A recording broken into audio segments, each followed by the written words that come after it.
Aamir Khan super duper hit Dangal ఏ range లో వసూలు సాధించిందో తెలిసిందే. ఇండియాలో కలెక్షన్స్ కి ధీటుగా చైనాలో సక్సెస్ సాధించింది. అయితే మనదయాది పాకిస్తాన్ లో మాత్రం ఈ సినిమా విడుదల కాలేదు. దీనిపై పంజాబ్ ప్రావిన్స్ మంత్రి మరియం ఔరంగజేబ్ తాజాగా పశ్చాత్తాపం వ్యక్తం చేశారు.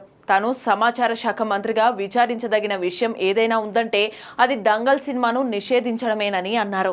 మంత్రిగా మరియం బాధ్యతలు స్వీకరించిన సమయంలోనే భారత్తో పాటు ప్రపంచ వ్యాప్తంగా దంగల్ విడుదలైంది. సెన్సార్ బోర్డు ప్రతినిధులు సమాచార శాఖ అధికారులతో సమావేశం కావటం ఆమెకు అదే మొదటిసారి. కొన్ని కారణాలు చెబుతూ సినిమాపై నిషేధం విధించాలని వారు సిఫార్సు చేశారు. ఆ సినిమా చూడనప్పటికీ నిషేధానికి ఆమోదించానని మరియం తాజాగా తెలిపారు. అయితే ఏడాదిన్నర తర్వాత ఆమె దంగల్ సినిమా చూశారు.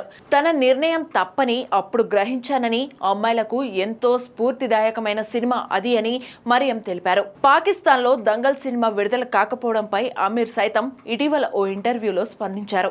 భారత జాతీయ గీతాన్ని, జెండాను తొలగించాలని ఆ దేశ సెన్సార్ సూచించిందని, దానికి తాను అంగీకరించలేదని తెలిపారు. పాకిస్తాన్ లో విడుదల కాకుంటే సినిమా కలెక్షన్లపై ప్రభావం పడుతుందని నిర్మాతలు చెప్పినప్పటికీ వెనుకడుగు వేయలేదని చెప్పారు. భారత్ కు వ్యతిరేకంగా ఉన్న దేనికి తాను మద్దతు ఇవ్వనని స్పష్టంగా చెప్పానన్నారు.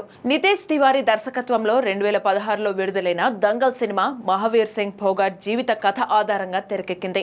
ఆయన తన కుమార్తెలు గీతా, బబితలను ప్రపంచ స్థాయి రెజ్లర్లుగా తయారు చేయడానికి ఇచ్చిన కఠినమైన శిక్షణ, క్రీడా ప్రపంచంలో వారు సాధించిన విజయాల గురించి ఇందులో చూపించారు. రెజ్లర్లు గీతా, బబితల తండ్రి మహావీర్ సింగ్ ఫోగాట్ పాత్రను అమీర్ పోషించి ప్రేక్షకుల మనసులు గెలుచుకున్నారు.